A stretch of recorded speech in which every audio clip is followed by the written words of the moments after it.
Let them talk.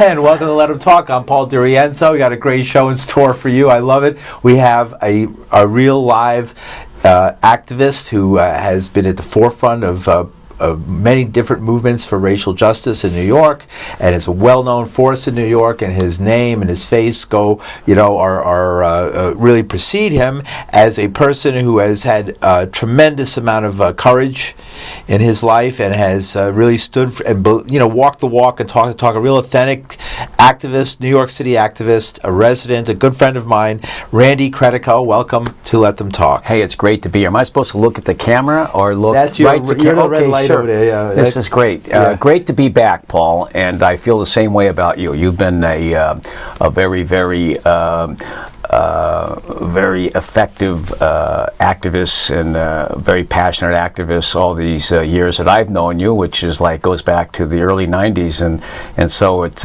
always a pleasure to be on your show. I think it's the second time. I did it when this place was under construction, way up there on 103rd Street. A couple years ago, right? Yeah. About 2 years ago, right? So we went by Professor Irwin Corey's house, who I believe is watching right now, if he's not watching the ball game. And he's been on the show a few times. Has he? Yes. Has his son Richard been on? He briefly, I think he joined us once, and we had people he worked Spatz. with from CNN. Yeah. Spatz has been on, but separately. Yeah.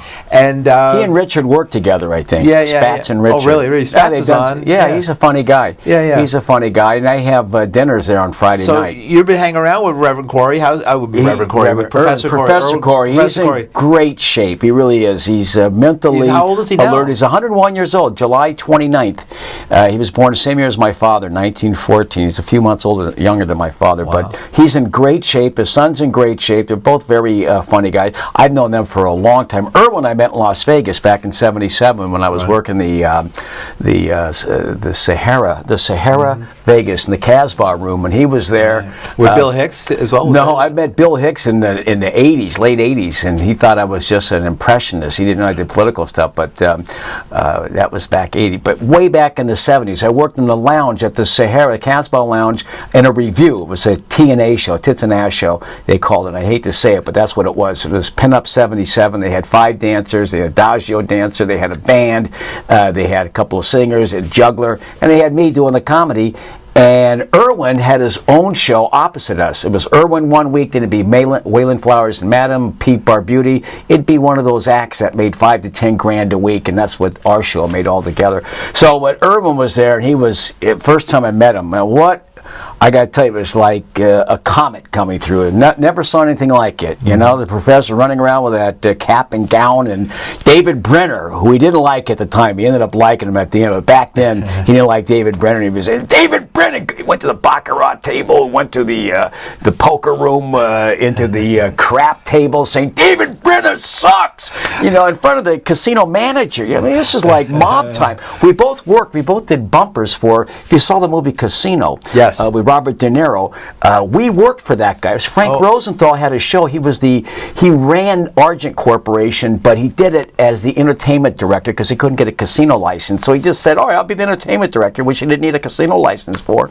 And so Irwin and I both did bumpers. I did impressions, and Irwin did himself. It was for Joe Delaney, who was who produced the show, a great columnist who did the Dukes of Dixieland, produced all their albums. And so I had a great time with Irwin that week. And it's great going over there. I love talking to him and his son, who's big into Building 7 material. Mm-hmm. All right. You want to talk about Building 7? Oh, we had Barbara Honegger on the other day, a couple weeks ago. Barbara Honegger from the 9/11 Truth Organization, and she was here talking about all of that. And who tried to wear me down. The first people out of the building, and who got the inside dope, and who knew it was happening, and the explosives, the missile manufactured to look like a plane, and there's all sorts of theories, holograms, all sorts. All I know is I say this: look, I don't know how it happened. All I know is I get to deal with the consequences of 9/11, which is Patriot Act, NDAA, HR 347, all the repression, the wars. We got to deal with that. Right? Well, I was working down there, and when I was coming back from my job, I was coming up by City Hall, and who did I see but Randy Credico in stripes? The other day. The other day. And what's interesting is that you were wearing stripes, And of course, I knew that you had been arrested and were in some fight for your life in the courts of Albany just a few months ago. And so I said, maybe they got him this time. And I escaped. Little did I know you would get me in two stripes. Yes. And it looks good on you. I think you have it on your Facebook page, Yeah, right? I do. You see me in stripes. I can't believe that you actually came down and volunteered, because it's not easy to get guys to put on stripes and a stripe hat. And we're down there protesting. Scott Stringer, the comptroller, so-called justice official, he's in the justice, but he's got a pension fund. Nurses to deal with bedpans and TW workers that are down there working all day long. Yes. All these, and they don't even know it, that he's taken their money and invested into slave labor, or at least what is basically convict leasing or something like that in the private prison industry. Now, all prisons suck. Yeah. I would cut it down like Kim Dae-jung, who was Kim Dae-jung in South Korea in 1999, who was a political prisoner in South Korea. When he became president, 3 million pardons, right? Let everybody out, and he cleared their records and everything. But this guy has taken money from these workers here that work their asses off and put it into non-union labor, skinheads that work in the prison industrial complex, private prisons, and that's why you were down there. Right. And the idea that they would have a financial incentive to put people away in prison in this era, when we're talking about stop and frisk, and we're talking about innocent people being put to death, and that dozens and dozens of cases have been discovered using DNA of these people who were innocent, and how many others were innocent were executed, and we'll never know because they were executed. Never know. We'll never know if they were innocent. How many people are innocent that are on drug charges and DNA can't get them off? In other words, DNA, if you got the dime bag on that glassine bag, they don't check for fingerprints. So how many people have been framed and basically been given a life sentence? Well, that's the old OJ You can't case, get out. Right. You can't get out. The three strikes.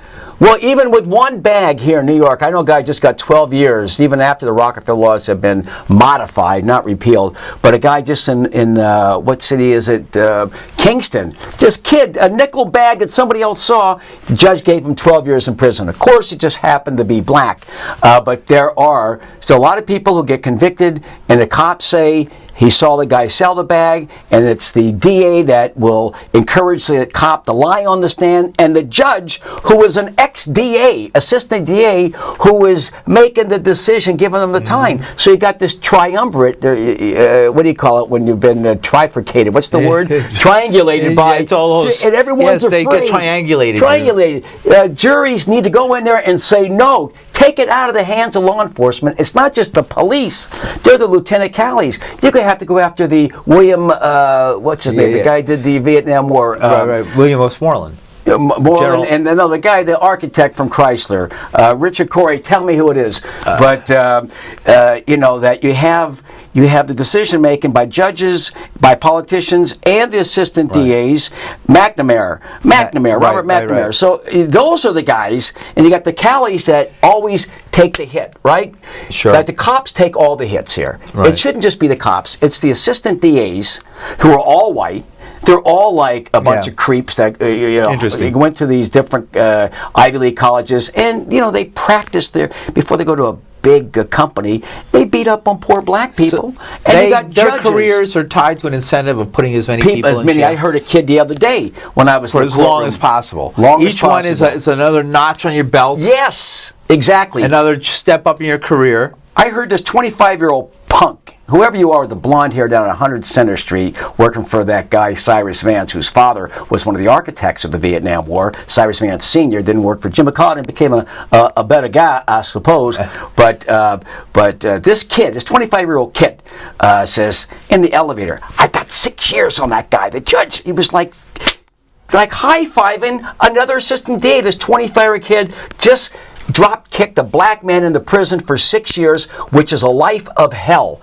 That is worse than what any crime you commit. Prison is sending them there is worse. Look what happened to Khalif, the kid Khalif Browder, the kid who killed himself afterwards. Yes, because 3 years.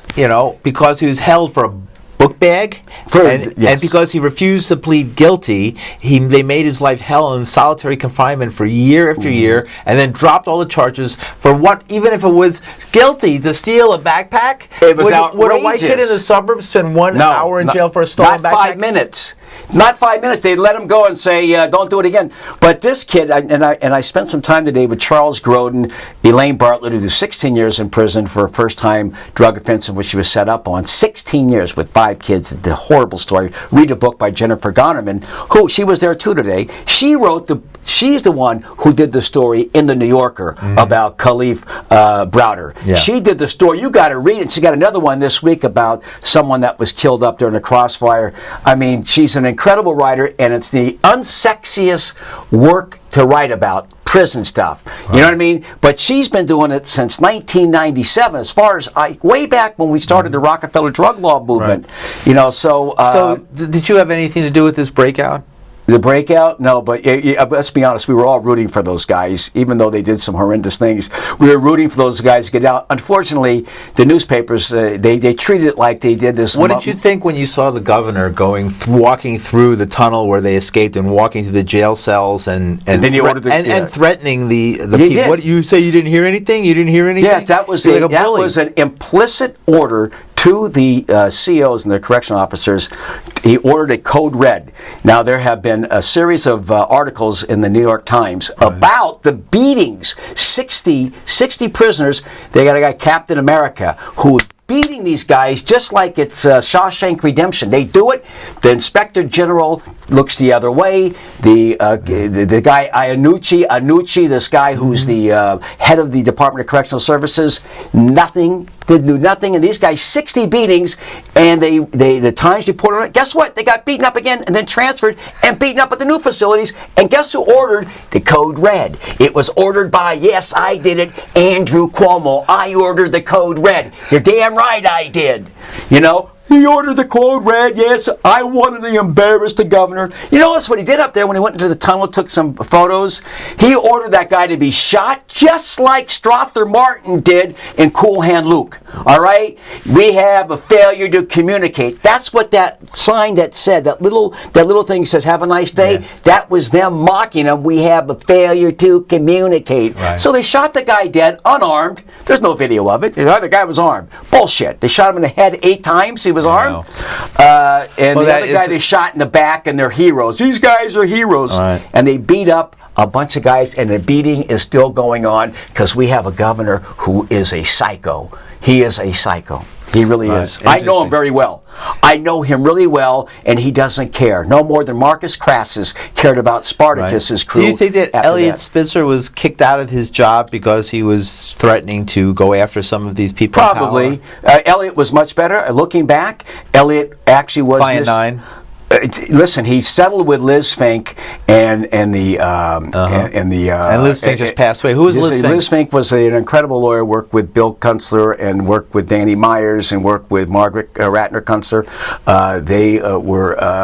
She was a great lawyer. She worked in civil rights. She spent her entire life. Her big signature case, of course, is the lawsuit against the state for what happened at Attica, and she got like a $15 million judgment, something like that. And she took all the money she got, her fees, and gave it away to all the prisoners. So I remember doing a benefit for her at Abyssinia Baptist Church back with Dick Gregory and others and Bill Kunstler, 1986. So she, with Akil and Big Black and all those, she was a fighter. She worked with us on some resentencing cases, and she was incredible in the courtroom. There wasn't a better practicing lawyer in this city than Liz Fink, and sadly, we've lost her. It's the end of an age in a way, you know. Yeah. Because there's Vivian Stromberg.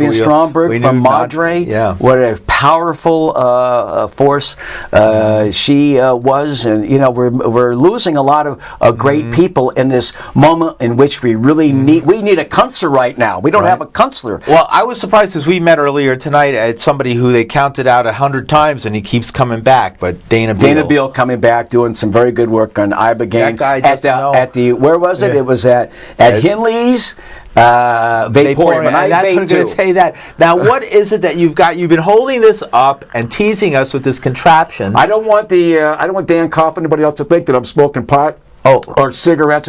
This is vapor, water vapor. It comes from Henley's Vaporium. And I quit smoking 90 days ago and started with this. I know Erwin Corey says, how long are you going to smoke that thing? So until you quit smoking pot, Erwin. Never. So this thing is great. I got off. This is the gateway to getting off of cigarettes. And I discovered 99 days. 99. No, today's 100. It was 99. Let me see. So 97 on Saturday. 100 days today. Thank you very much. Congratulations. 98 days. That's 100 days. And what we're talking about, and we're celebrating this show, is actually celebrating the fact that you are Randy Critical, 100 days clean of and sober, all yes. drugs. Clean and sober, right? I got off of all the booze, which is the worst drug of all. And the gateway to sobriety was marijuana for me. People say marijuana is the gateway to alcohol. It didn't work. When I was a kid, I drank when I was 12. I was 12, 13. I graduated the pot. Right? And then I stopped. I stopped doing both for like 7 years. How should they deal with drugs? I mean, how if you don't, you've denounced quite convincingly this war on drugs mentality, where they destroy the lives of thousands and thousands of people, mostly of color, as part of like a social control. It's a war on race. That's all. It's a race war. Yeah, race war. It's a race war. Criminal justice system is a war on race. You've run for governor before, right? You ran for governor, right? Didn't you? I ran for governor. Yeah. And by the way, I want to say hello to Julie Marks out there, because I worked with Judge Marks, one of the all-time great How many judges. votes did you get? Well, I got Judge Marks' vote. I know that. That's good. And when I ran for Senate against Schumer, and then 2013 I ran for mayor. I did very well in the primary. I got killed in the general election in the mayor's race. I was way down in the basement. And then I ran. I got 4%. And I ran for all three. But it was really burlesque in the system. I wasn't there to win. I was there to try to raise some issues. Are you funnier than Amy Schumer? And I think I'm funnier than Amy Schumer. I hope so. I don't know. Maybe I'm not. I'm trying. Listen, I'm not being funny right now, but if I did some impressions for you, I could be very funny. But we don't have this. Time goes by so quickly when I'm talking with you. But getting back to this quickly, the war on drugs is a war on race. That's it. You take a look at. We got a white DA in this city. You got a white unelected special prosecutor, Bridget Brennan from Waupun, Wisconsin. Standing never been elected. She's been there for 17 years, putting black people in all the poor neighborhoods in jail. That's her job. Waupun's a pretty conservative place. Go down 100 Center Street. You see those blue and white buses, which is De Blasio's homeless answer to the homeless. Then you say, is this? I don't know if it's an insult that he's not Italian and not truly. He's not. I hope not. Well, listen, if he is. He probably. We thought we had an Italian mayor who wasn't a fascist like Giuliani. Well, they're all fascists. Look, you take Giuliani, every Scalia, Guy Molinari, his daughter Susan Mussolini. What's his name? Alito. You have every Italian. Giuliani, Bruno was okay. Cuomo, all conservatives. Well, after Sacco and Vanzetti, they moved to the right. Okay, after them, all Italians moved to the right. The most progressive Italian American next to me is Joey Buttafuoco. Oh, we want to get your mic. My mic hit the ground? Your mic hit the ground. Here it is. How long ago was that? Did you hear me? Nah, we hear everything you're saying. Oh, my God, the mic hit the ground. I'm really sorry about that. Should I repeat everything? No. At any rate, there's some pornographic stuff in there. But so they've all moved to the... It's unfortunate. And de Blasio, his real name is Warren Wilhelm. So he lied about his name. And he's lied about everything. Really, he doesn't run the city. Let's say the mayor is Irish. The mayor is Irish in this city. His name is Bill Bratton. He is running this city. This is like Egypt. They have a civilian government, but it's really run by the military. Let's be honest. The NYPD runs everything. How about putting that tower in Tompkins Square Park in August? Yes. Right in the middle of the park. I mean, that's like an in-your-face violation of the Constitution. Which, the Constitution specifically says those towers. That people have a right to express their freedom of speech. Not here. First Amendment rights in a city park of any place. That's the place. Yeah, de Blasio's going to give you a park in Staten Island. He's going to give you some free soda, but he's not running this city. No, anyone who thinks he runs this city, it's like saying that Quisling ran Norway. All right, he doesn't run the city. Somebody else runs the city, and it's not him. It's Bill Bratton, and the feds really run it.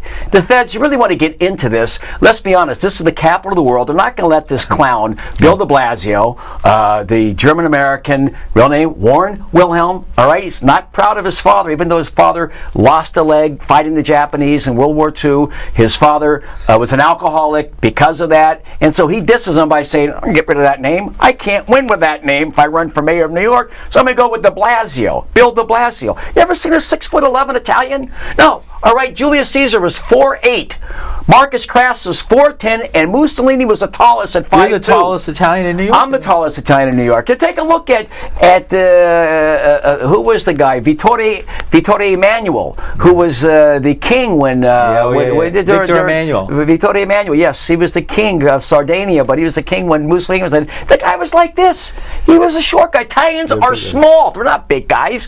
You know, he looks like he's from... he's like an Eastern European nation. Maybe from like Slovakia or someone that killed Nordic. Those guys in Atlantic City. Right. I remember the two guys in Atlantic City with the sword. Those guys from the Croatians. He's like or Thracian or whatever. He's one of those guys. He certainly ain't Italian. Mountain people. And Bill, right? Those big guys. You've seen it before. Or the Far Eastern.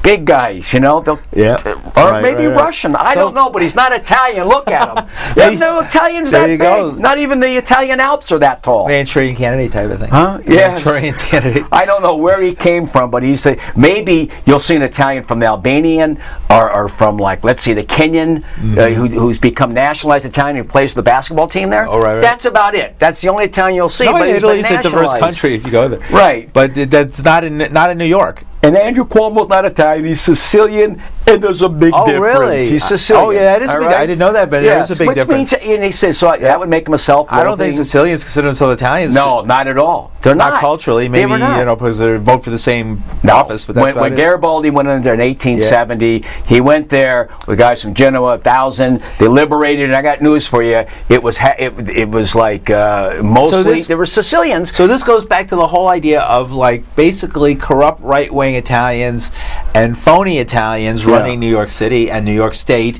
Well, there was one good idea. LaGuardia was Jewish and Italian. He was pretty good. He was a good mayor. I mean, all things considered, he wasn't a bad guy, right? Right. So the Jews and Italians together make great mayors. Oh, it's a good synergy, right? Right. But the German and Italian don't. Right. I don't know. But how you live, Andrew Cuomo? Well, that's very interesting. So it goes way back. Sicily was a slave colony. In fact, Cicero prosecuted this guy who was the governor there, Verus, for allowing this big slave rebellion in like 75 BC. Like Spartacus? Yes, it was. But anyway, he got totally lost his job. He was prosecuted by Cicero. Made his name because it was all these from like Morocco or what's Morocco now or from Algiers. Northern African slaves came into Sicily. Right. So they're not Italians from like Naples, those city states. I'm serious. You're going in some areas. You're going to a dangerous area there. I know. I got to back off. Unfortunately, the more reactionary parts of the city can't deal with those kind of stories. Well, it's a true story, and I saw the movie with Christopher Walken where he killed someone. Right. I said I don't want that to happen to me. All right. So let's let it go. Let's let Andrew Cuomo go for right now. But I got news for you. I'm going to be we'll be protesting in front of this guy's place. Right. And let's come back to the whole Epic. Like, Epic is what is Epic? End prison industrial complex now. EpicNow.us or npic.org. NPIC.org. It is a movement against a whole range, not just the police, right? Not just the guys on the front lines down there, not just the Swiss Guard. No, we're talking about the guys who run the Swiss Guard, which is the politicians and the Pope. Yes, the papal authority, and or Louis XVI did. But let's say the mayor, or not really the mayor, Bratton. What did you think of the Pope's visit? What did I do? The Pope's visit? I don't remember. Do you think how come nobody was freed? And how about him visiting this woman, the abortion, the gay marriage woman? Well, he also visited. Look, the guy's doing the best that he can under the circumstances. He's got a business to run. All right. Yes. He has a business to run, and he's got to keep it together. The same way Sharpton's got his business to run, or any religious leader has to pay the bills. Now, what he's done is he has giving the much needed new face to the Vatican, which was like dropping off. Its congregation, its laity was falling off. This guy came in and presented a new act. Yeah. If it's real or not, I don't know, but it's much better than the last Pope, Pope Benedict, or the other German before him. Pope So you think he was John used? Paul. That's why he went to see this woman, the gay marriage woman. Well, I think he's trying to appeal to everybody. I mean, look, he came out. Right. And what does he know about American politics, too? Well, he seems to know what's going on, all right? He's a pretty smart guy. He was in Buenos Aires during the coup down there in 75. And kicking people's doors and in. nobody knows what side he was really on, because most of the clergy down there were against the leftist Montoneros. They were against the left there. The Mothers of the Disappeared. Mother New York Disappeared, I think, have whatever they Plaza got de Mayo. but who I know very well. Yeah. And if they've given him stamp of approval, he's got my stamp of approval. He went down to Bolivia. Look, we don't have enough time to talk about the Pope, but he's the best Pope we've had ever. Okay. Except the Pope John, I guess. In 23rd, back 30 years ago, 40 years ago. Before that, they were all bad. Pio Nono was the worst. Oh, yeah. Hitler's Pope. No, before him. The guy who kidnapped that kid. Did you ever read the Matera incident? Right. The Jewish kid? Like you said, we only got 3 minutes. That's so, it? Well, my God, it goes by so quickly. Let me do my thing, Sheffield. Hey, I got no respect. What's your favorite? Who's your favorite mimic? My favorite? Well, look. Your favorite person to mimic? Let me think. It used to be Nicholson. I used to like to do Jack. I love doing Fred McMurray. I did Cagney, Stick, Small Towns, Nixie Fuse, Hitch Root, Pitch Pictures, Walter Matthau, on the Examiner, your copy, Johnny Carson. I'll tell you, Rodney, George C. Scott, Charles Bronson, Richard Nixon, Hubert H. Humphrey. I did all of these guys, Ted Kennedy, and let me just say today that James Mason, Gregory Peck, all you mask hitters, now Peter Falk. You know what bothers me, sir? Why did I get away from that stuff and get into politics? I can't figure it out, George Bush, we're fighting against cicadas. America's fighting against cicadas. So those are just a few of the guys. Most of the people I do are dead now. Right. It's amazing. So you have to work on David Brenner. I even used to do David Brenner. Oh, I want to do something really crazy. I did Pat Robertson. I'm not an anti-Semite. This is a scurrilous lie being spread by Jews. So, and then I did Rudy Giuliani, 5 years, 6 years. The biggest problem in the city is there's still a lot of black kids working at this place here. We're going to have to get rid of them. Which one is the ultimate most fun one? I think Reagan is still, for me, because I can get off on that rip. Bill Clinton, who's getting like Reagan, because he's beginning to lose it. If you listen talking about his, I would say, over there, he would talk about, Popeyes was always the fun one. So we have the last 20 seconds. Where can we see you? We can see you next. You can see me at, on, what street is it? It's on St. Mark's, Theater 80, every Sunday night at 8 o'clock. St. Mark's, Theater 80, and then the Vaporium on Tuesday on 26th and 3rd. Henley's. Henley's. Cleveland, 28 Cleveland. 28th and 3rd. 28th and 3rd in Gramercy. Okay, yes. Good. All right, good. I think we're off. Do we have a second Now left? we are. Boom.